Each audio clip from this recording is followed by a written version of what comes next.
Пошлая, жестокая комедия про супергероев или идеальный культурный срез своего времени. Это Куколд Кресло, меня зовут аналоговая веб-панк Жаба, и я через силу досмотрел 5-й сезон «Пацанов». Ashley, look at me.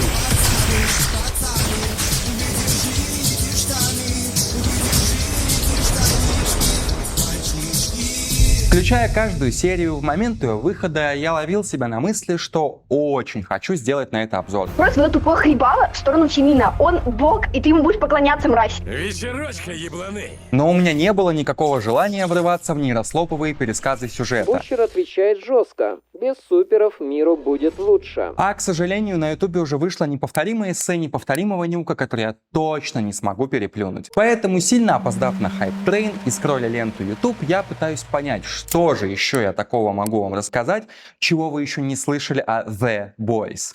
Может рассказать вам основу основ, что Гарт Эннис изначально задумывал «Пацанов» как жесткую сатиру на культ супергероев. Что будет, если взять самые низменные человеческие качества? Эгоизм, жажду власти, денег и признания, и просто добавить к ним божественные силы.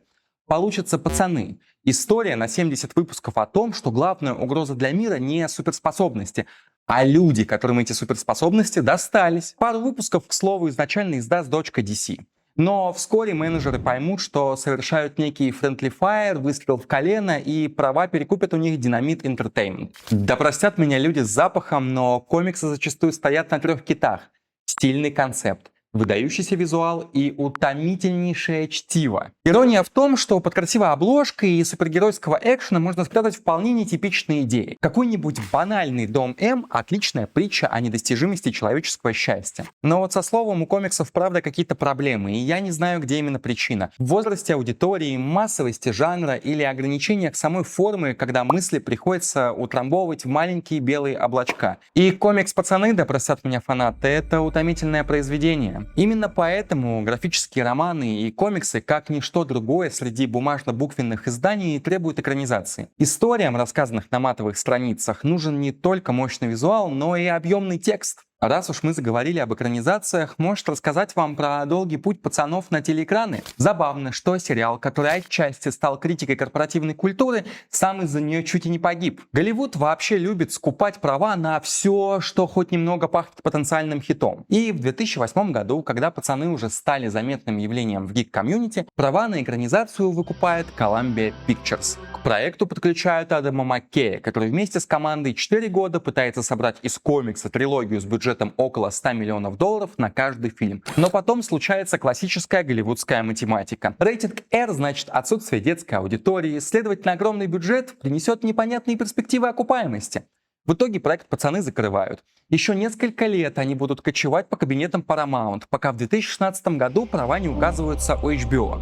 Те решают начать все заново. В проект приходит продюсер и невероятно плохой друг Сет Роген. А шоураннером становится Эрик Крипкий, человек, который умеет превращать женские трусики в мокрые. Но спустя меньше года HBO суд по тем же причинам, что и Paramount, и проект забирает Amazon. Ведь их новому стриминг-сервису срочно нужны собственные большие франшизы. Мы можем сколько угодно зафантазироваться. Могли «Пацаны» стать хитом 2010-х?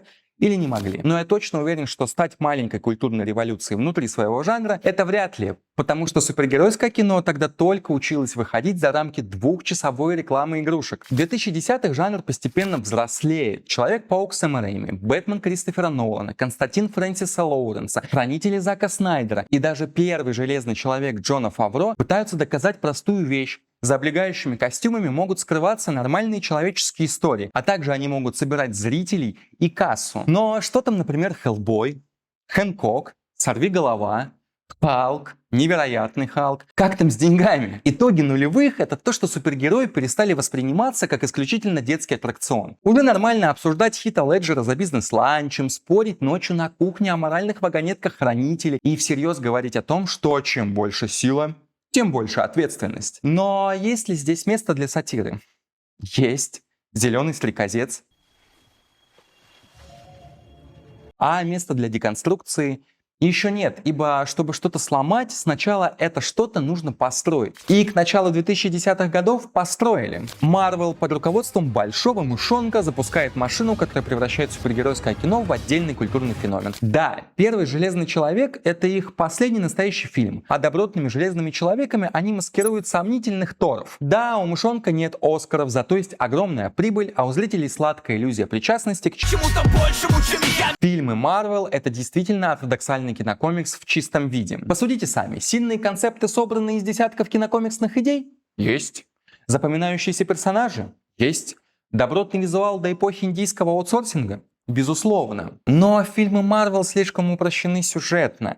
Мягко говоря, выражаясь, пятикратно переваренный кал. Из по-настоящему хорошего можно выделить разве что театрального Альтрона, крепкую локальную, пусть и не сепарированную от Дауни-младшего историю про дружелюбного соседа и очень стильные sci-fi экранизации Стражи Галактики и Локи. Ну и вот куда вы в этот временной промежуток засунули бы трилогию пацанов, чтобы она запомнилась зрителям, полюбилась критикам и при этом уверенно отбила бюджеты. Сколько действительно удачного супергеройского кинца вышло в десятых, не считая по прибыли, а считая по какой-либо культурной ценности? 5?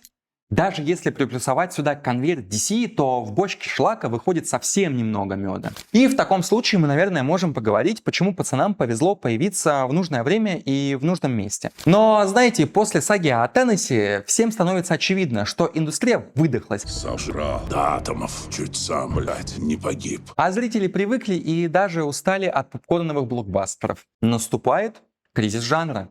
Рынок сформирован, формула найдена. А значит, дело времени, когда кто-то придет и разъебет его. И тут так удачно появляются пацаны, сразу и навсегда став главным хитом Amazon. И почему? Может быть, дело в первоисточнике, но нет. В комиксе The Boys «Между нами девочками» нет ничего более запоминающегося, чем эпатаж, вульгарность и ультранасилие. В индустрии подобных «а что если» полным-полно. Просто раньше никто никогда не позволял себе переходить допустимую грань. Сериал взял эту концепцию, но кровь, сиськи, матюки, убийства в кадре стали всего лишь маркетинговым инструментом для трейлеров и сарафанного радио. Я не думаю, что Крипки и его команда ставили задачей деконструировать супергеройский жанр. Крипки специально снял первую открывающую сцену с Атрейном, как тест для Амазона, и те сказали: ок, делайте что хотите. Дали полную творческую свободу и большой бюджет. Супергерои здесь перестают быть главной действующей силой. Они превращаются в декорации, а настоящий конфликт — это не битва богов, а борьба маленького человека против огромной машины, которую он в принципе не способен полностью победить. Может, теперь поговорим, как первые сезоны заигрывали с духом системного кризиса? Сериалу повезло не только с кризисом супергеройки, а еще и со временем выхода. После кризиса 2008 года выяснилось, что крупнейшие банки могут безнаказанно обрушить мировую экономику. Политические кризисы десятых показали, что демократические институты работают далеко не так идеально, как казалось. А пандемия окончательно разрушила иллюзию того, что мир в целом далеко не всегда способен вовремя отреагировать на чрезвычайную ситуацию. Пацаны стали продуктом времени, когда вера в большие институты, такие как государство, корпорации, медиа, дали глубокую трещину. Люди что-то начали подозревать, возможно, сами эти институты являются частью их проблем. И вы можете возразить: кризисы, как и проблемы, были всегда. Да, системные кризисы цикличны, как и реакция на них. Поэтому первые сезоны неожиданно оказываются не столько историей про людей, носящих облегающие костюмы, сколько наглядной иллюстрации критики позднего капитализма по всем канонам твиттерского нарратива. Есть огромная корпорация, и есть люди, для которых прибыль важнее человеческой жизни. Есть политики, давно утратившие самостоятельность. Для сериала, который выходит на платформе крупнейших корпораций мира, согласитесь, это достаточно смелое высказывание. В авторском кино через секс со свиньей можно исследовать, например, природу одиночества.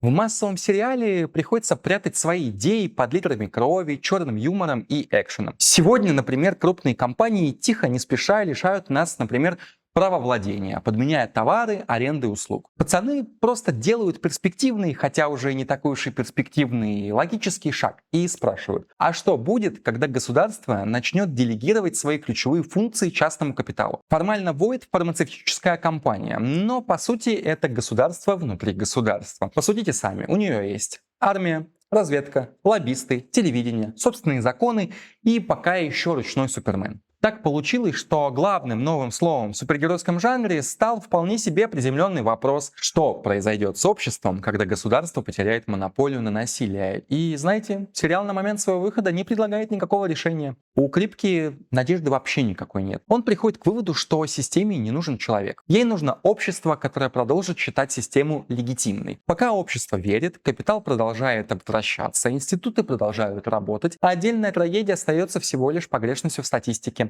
Именно поэтому сериал на момент своего выхода и ощущался таким актуальным, своевременным и свежим. Но что тогда произошло с сериалом в последних сезонах? Мне кажется, с вами можно было бы поговорить, почему Эрик Крипке гениальный визионер и талантливый концептуалист. Было бы это не так, стала бы его мыльная опера про супернатуралов такой культовой? Я думаю, что нет. Мне кажется, что Крипке действительно любил пацанов. Иначе первые 3 сезона просто не получились бы настолько цельными. Но, к сожалению, он эгоцентричный мудила. У любой творческой свободы есть обратная сторона. Иногда главная проблема талантливого автора — это отсутствие человека, который вовремя скажет «нет». После успеха первых сезонов такого человека рядом не осталось. Постоянное урезание бюджета и замена части команды на более дешевую постепенно превратили сериал в бледную копию самого себя. Исчезла режиссерская изобретательность, просела постановка, а местами даже визуальный язык стал удивительно дешевым. Но технические проблемы были бы ерундой. Настоящая беда случилась со сценарием. В первых сезонах Крипке будто бы смотрел на мир глазами Хьюи. Наивного гуманиста, который до последнего пытается доказать, что насилие нельзя победить еще большим насилием. К 4 и 5 сезону создается ощущение, что автор окончательно переселяется в голову Билли Бутчера, которого в свою очередь отправляет куда-то на задворки сюжета. И знаете, в этом есть некая ирония. Потому что персонаж, который раньше служил предостережением, постепенно становится выразителем внезапно очень исхудавшей и одномерной авторской позиции. Сериал перестает интересовать причины, его перестают интересовать механизмы, перестают интересовать обстоятельства. Остается только объект ненависти, который необходимо уничтожить любой ценой. И в этот момент у меня появляется стойкое ощущение, что я смотрю на дорогостоящий фанфик. Например, Хомлендер перестает быть сложным антагонистом, тем самым человеком, через которого сериал раньше объяснял, что зло редко рождается само по себе.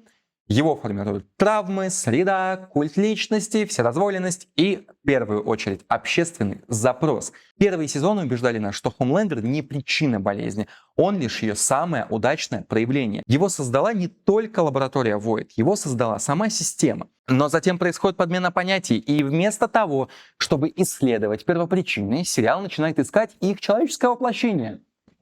Этим воплощением становится Дональд Трамп. Причем не реальный Дональд Трамп, а Дональд Трамп, существующий в представлении самого Эрика Крипке. Имеет ли автор право на собственное высказывание? Безусловно. Но хорошее произведение становится великим именно тогда, когда оказывается больше собственного автора. Дело даже не в самом Трампе. Я живу в России. Мне, если честно, совершенно безразлично, кто там сидит в овальном кабинете. Сериал потерял глубину, когда в какой-то момент перестал исследовать природу власти. Сериал достаточно едкую, центричную позицию сжал, да здесь чужие, там свои. А агитка, какой бы талантливой она ни была, навсегда останется агиткой. Знаете, на этом моменте я мог бы рассказать, почему Бутчер и Хомлендер — это 2 стороны одной медали. Разобрать, как сериал постепенно теряет второстепенных персонажей от француза до Дипа. Или поговорить про саундтрек, монтаж, цветокоррекцию, про политическую сатиру, которая в лучшие моменты не щадила ни левых, ни правых. Мог бы пожаловаться на самый унылый сериал о школе для одаренных подростков с невероятными суперспособностями. Или объяснить, почему Солдатик — это одновременно действительно самый крутой, один из самых крутых персонажей франшизы, но чистый фан-сервис и, к сожалению, реклама никому не нужных будущих приквелов. В итоге прийти к выводу, что пацаны не убивали жанр супергеройки. То, что они появились не потому, что миру понадобились новые герои. Они появились потому, что миру герои больше были не нужны. Знаете, я бы мог еще долго анализировать, спорить, хвалить, ругать, находить отсылки, пересказывать сезоны. Но мне абсолютно ничего из этого не хочется делать в этом ролике после просмотра 5-го сезона. Потому что самое интересное в «Пацанах» произошло еще до 1-й серии 1-го сезона. Но это вы и так знаете и без меня. Я считаю, что если вам нечего делать, и у вас есть выбор, типа, посмотреть «Пацанов» или проверить, как вы будете лететь с 9-го этажа, выберите второе, потому что это хотя бы весело и познавательно, в отличие от «Пацанов». Это все, мне больше нечего сказать.